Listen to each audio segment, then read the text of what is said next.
Welcome back. Let's review with a quick recap of why you want to take notes from a textbook. It prevents you from slipping into zombie reading by keeping your brain active. This means that you'll understand more and remember the information better. When you finish, your notes will be your most helpful tool for studying. If you take good notes, you don't need to reread anything in your textbook, and you can use the notes as a study guide. Notes save you time and effort because you don't need to keep relearning material when you study for a test.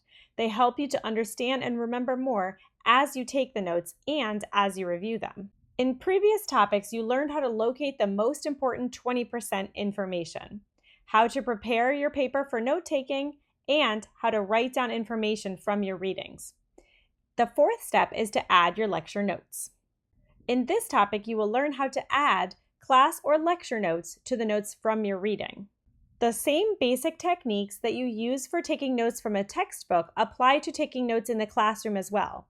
If you've already taken notes from your textbook on a subject, turn to these notes during the presentation and see if there is new information that you can add to the notes that you already have written. Also, some professors will upload slides of their presentation before a class. It is very useful to have these printed out, and you can review them the night before the lecture to prepare and take them along with you to class to use for note-taking. When taking your own notes, it's a good idea to use a different color pen so that you can later distinguish between textbook material and information from a class lecture. If you've already written down some information presented in the lecture, simply underline or star those sections of your notes. During the lecture, try to keep your brain engaged by asking yourself questions about how the material fits with what you already know about the topic. The more connections you can build, the better you can understand and remember that material. You don't need to write down every word your professor says. Most of your time in class should be spent listening carefully and then jotting down words and phrases that you think might be important.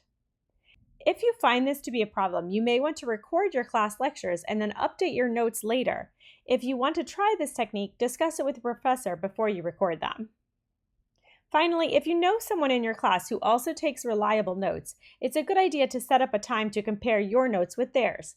Research shows that students often incorrectly copy down important information and frequently overlook key concepts. Comparing your notes is a great way to double-check that you have the same key ideas and clarify any questions that you have.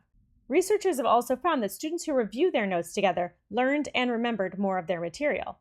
If you decide to form a study group, this might be something your group could do together. Just as there are clues in your textbook as to the 20% information, professors will also give certain signals to key ideas.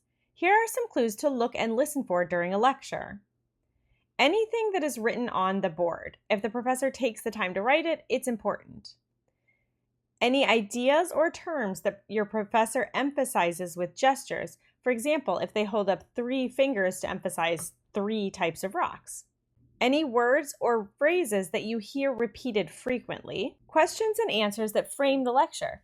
If your teacher begins the lesson with questions, write them down and listen for the answers in the lecture. Phrases that indicate major ideas. Some examples of phrases that might be important would be, the basic idea is, don't forget, what I'm trying to say here is, this is an example of, or this isn't in the book. Anything that your professor says indicates how the lecture is organized. For example, they might say, there are 6 main parts of this argument, or there are 3 immediate causes of this event. Finally, write down anything that they directly state is important. They might say, a key point is, or it is important to remember. These are all valuable clues, and you can find a copy of these attached to this topic. These are the notes that you saw earlier. However, they now include additional information from the class lecture on the same topic, written in a different color ink. Rather than rewriting the notes on the same material, this efficient student took his or her textbook notes to class and then wrote additional information directly into the proper places. They also starred information that the professor signaled was important.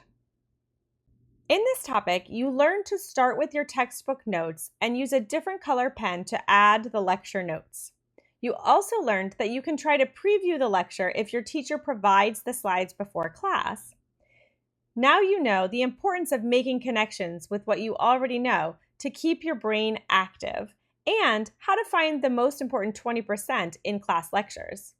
Finally, You learned some backup strategies in case you don't catch everything, such as recording a lecture with permission and comparing your notes with another student's notes. For this next activity, try adding class or lecture notes to the textbook notes that you already wrote earlier using the techniques and strategies that you just learned.